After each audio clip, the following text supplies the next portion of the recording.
Hi everyone, this is Prince Verma. आज का हमारा टॉपिक है ozone layer and it's depletion. क्या है और ये कैसे होता है, हम इसके बारे में अच्छे से पढ़ेंगे क्योंकि ये बहुत ही ज़्यादा ही इम्पोर्टेंट टॉपिक है। इस टाइप के क्वेश्चन आपको इस चैप्टर में से इस टाइप के क्वेश्चन देखने को मिलेंगे। तो चलते हैं फिर बच्चों, स्टार्ट करते हैं। तो सबसे पहले हमारे सामने बच्चों ये फिगर है, इसको अच्छे से पहले हम समझते हैं, फिर हम आगे चलेंगे। तो देखो बच्चों, जो ओजोन जो लेयर होता है वो कहाँ पे पाया जाता है। सबसे इंपॉर्टेंट क्वेश्चंस कई बार आपके एग्जाम में आया हुआ है। और होता क्या है, देखो जो ओजोन्स जो लेयर्स होते हैं, जो हमारी पृथ्वी जो होती है, अर्थ जो होती है, वो अलग अलग लेयर में डिवाइड होती है। जैसे ट्रोपोस्फेयर, दूसरा आपका बच्चों स्ट्रेटोस्फेयर, तीसरा है मीजोस्फेयर, थर्मोस्फेयर एंड एक्सोस्फेयर। इस लेयर में हमारी पृथ्वी में मतलब जो हमारी पृथ्वी इस लेयर में पाई जाती है। तो 0 से लेकर 50 किलोमीटर तक तो ट्रोपोस्फेयर के रेंज में होता है। 50 से 80 किलोमीटर के बीच में हमें जो लेयर मिलती है, this is called a stratosphere layer. तो ये ओजोन जो परत है, होता क्या है, मतलब इसका काम क्या होता है। सबसे इंपॉर्टेंट पॉइंट तो ये कि काम क्या होता है इसका।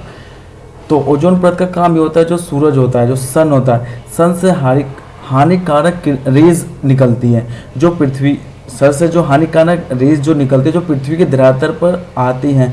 तो क्या होता है, जो हमारा जो ओजोन जो परत है उस रेज को ऑब्जॉर्व कर लेता है, जो अच्छी किरणें पृथ्वी के धरातल पर भेज देता है। तो जो खतरनाक यानी कि जो हानिकारक रेज जो होती है वो होती है हमारी यूवी रेज। जो कई बार एग्जाम में पूछा गया है कि जो सूरज से जो हानिकारक रेज निकलती है, जो ओजोन लेयर है, कौन सी रेज को एब्जॉर्व करता है। तो इसका आंसर हो जाएगा बच्चों आपका यूवी रेज।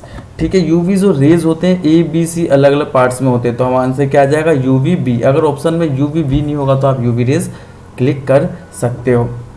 क्लियर है। नेक्स्ट, ये जो परत है, अभी बताया मैंने आपको कि जो ओजोन लेयर है पृथ्वी की कौन से सतह पे पाया जाता है, तो ये पृथ्वी के स्ट्रेटोस्फेयर लेयर में पाया जाता है, यानी कि समताप परत में मौजूद है।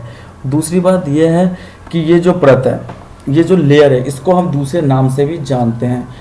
इस दूसरे नाम है बच्चों ओजोनोस्फेयर लेयर के नाम से भी इसको जाना जाता है। आपको आ रहा होगा समझ। अगर बच्चों अगर आपको समझ में नहीं आ रहा तो आप मेरे कमेंट सेक्शन में मुझे कमेंट्स कर सकते हैं, ताकि नेक्स्ट वीडियो में मैं आपके इस प्रॉब्लम को सॉल्व करने की कोशिश करूँगा। ठीक है बच्चों, तो हम आगे चलते हैं। नेक्स्ट है हमारा जो ओजोन लेयर है, इसका केमिकल फॉर्मूला, यानी कि किससे हम रिप्रेजेंट करते हैं। कई बार एग्जाम में ये भी क्वेश्चन है, आता ही है। तो इसको जो हम रिप्रेजेंट करते हैं, इसको करते हैं हम O3 से रिप्रेजेंट किया जाता है। क्लियर है। फिर आगे चलते हैं हम। आगे है देखो, जो ओजोन जो लेयर होती है वो ये कि थिक लेयर भी होती है और थिन भी हो जाती है। अगर अधिकतर हम क्लोरोफ्लोरो गैस का इस्तेमाल करें, CFC का, तो जो थिकनेस ऑफ ओजोन जो लेयर है, हर चीज़ को देखो नापा जाता है, पता ही होगा। तो जो ओजोन लेयर है उसकी जो थिकनेस, जो बच्चों जिस चीज़ से मेजर्ड करते हैं, उसको बोला जाता है डॉप्सन यूनिट। ये मोस्ट इंपॉर्टेंट क्वेश्चन कई बार एग्जाम में पूछने को भी आया है। यहाँ तक कि KVC में भी ये क्वेश्चन पूछा गया था कि जो ओजोन लेयर होता है उसकी जो थिकनेस होती है उसको किससे मेज़र किया जाता है। ठीक है, फिर आगे चलते हैं हम।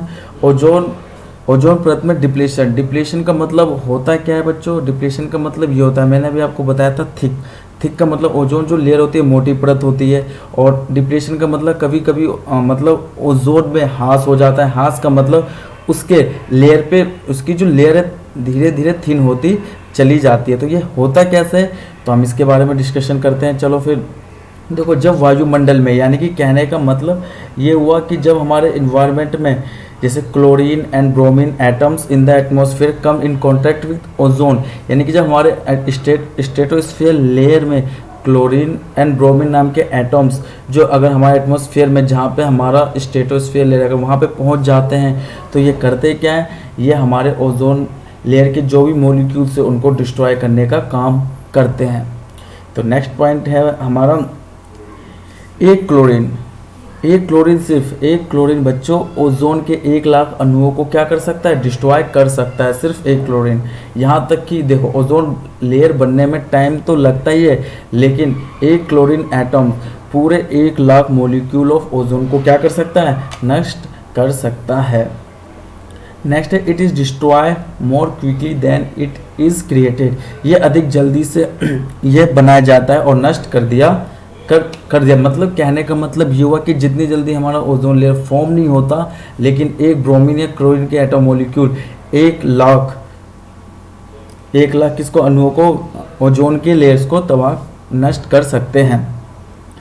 ओजोन परत की कमियां रासायनिक जो होती है, जैसे गैस हो गए, ब्रोमीन हो गए, क्लोरीन हो गए, ये जो चीज़ें ये मानव गतिविधियों के रिलीज के कारण ही इफेक्ट हो पाता है। कहने का मतलब ये, अगर हम अपने डेली लाइफ यानी कि इसके जो सबसे बड़े जो कारण है, जो रीज़न मैंने ह्यूमन एक्टिविटीज़, इंडस्ट्रीज से निकलते हुए हानिकारक गैसेज, नेक्सिस फ्यूम, ये भी बहुत ज़्यादा ही कारण है जिसकी वजह से हमें ओजोन लेयर को थिन देखा जाता है। नेक्स्ट मेन पॉइंट, इसके एग्ज़ाम से बहुत रिलेटेड है बच्चों, इसको अच्छे से पढ़ते हैं हम। जो ओजोन डिप्लीशन है, तो मेन पॉइंट ये है कि ओजोन जो डिप्लीशन होता है किन गैसों की वजह से होता है, कौन सबसे ज़्यादा कौन उत्तरदायी होता है। तो हमारा पहला आता है बच्चों CFCS, जिसको बोलते हैं हम क्लोरोफ्लोरोकार्बन, एंड इसका दूसरा नाम होता है फ्रीऑन के नाम से भी इसको हम जानते हैं। तो कई बार क्वेश्चन पूछा गया है, जो ओजोन जो गैसेज ओजोन जो लेयर होती हैं उनके लिए कौन जो गैस है थिन करने के लिए रिस्पॉन्सिबल होता है, तो आपका आंसर होगा बच्चों क्लोरोफ्लोरोकार्बन। और क्लोरोफ्लोरो जो कार्बन होता है उसको दूसरे नाम से भी जानते हैं, इसको जानते हैं हम फ्रीऑन से। ये जो क्लोरो जो कार्बन है ये कहाँ से रिलीज़ होता है बच्चों, ज़्यादातर कूलिंग डिवाइसेस का जब हम अधिकतर इस्तेमाल करते हैं तो वहाँ से ये CFC रिलीज़ होता है। जैसे आपका फ्रिज हो गया, रेफ्रिजरेटर, AC, इन चीज़ों में से ये चीज़ें निकलती, एरोजोल, स्प्रे। नेक्स्ट आगे चलते हैं बच्चों, और दूसरा है आपका कंपाउंड्स ऑफ नाइट्रोजन। देखो जो नाइट्रोजन के कंपाउंड्स है तो हैं, नाइट्रोजन के जो कंपाउंड्स होते हैं वो भी रिस्पॉन्सिबल होते हैं ओजोन लेयर को थिन करने के लिए। जैसे कि एक एग्जांपल है आपका सुपरसोनिक जेट प्लेन्स। जो सुपरसोनिक जेट प्लेन्स होता है ये भी रिलीज करते हैं कंपाउंड ऑफ नाइट्रोजन, जिनके फ्यूल्स होते हैं, विच काउज ओजोन डिप्लीशन, और जिसकी वजह से ओजोन डिप्लीशन के चांसेस भी बढ़ जाते हैं। आगे चलते हैं बच्चों इफेक्ट यानी कि हमारे अगर ओजोन लेयर अगर थिन होता हुआ चला जाए, फिर जो सूरज की हार्मफुल रेज जो पृथ्वी पर आएंगी तो क्या इफ़ेक्ट पड़ेगा इंसान के ऊपर, जानवर के ऊपर, या मैराइन लाइफ के ऊपर क्या इफ़ेक्ट पड़ सकता है। तो हम इसके बारे में डिस्कशन करते हैं।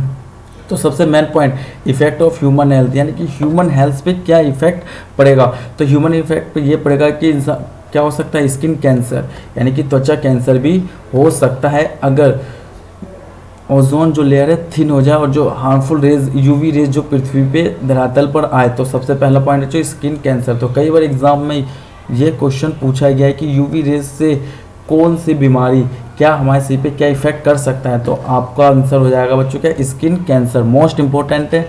दूसरा क्या इफेक्ट करता है, दूसरा करता है कैटरैक्ट। कैटरैक्ट का मतलब होता है बच्चों मोतियाबिंद। आपको पता ही होगा मोतियाबिंद क्या होता है। मोतियाबिंद हम उन्हें कहते हैं जिसकी एज दिन पर दिन जब बढ़ती चली जाती है तो हमारे आइज़ क्या हो जाते हैं, वीक पड़ने चालू हो जाते हैं। तो हमारे आँखों के अंदर एक वाइट सी लेयर सी जमनी चालू हो जाती है, जिसको बोलते हैं मोतियाबिंद यानी कि कैटरैक्ट।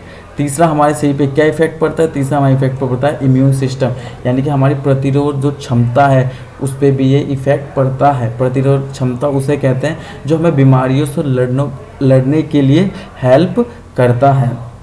नेक्स्ट बच्चों क्या इफेक्ट पड़ता है जानवरों पे भी इफेक्ट पड़ता है। जानवरों पे ये इफेक्ट पड़ता है, उन्हें भी कैंसर नाम की बीमारी हो सकती है, रेड पैचेस पड़ सकते हैं बॉडी पे।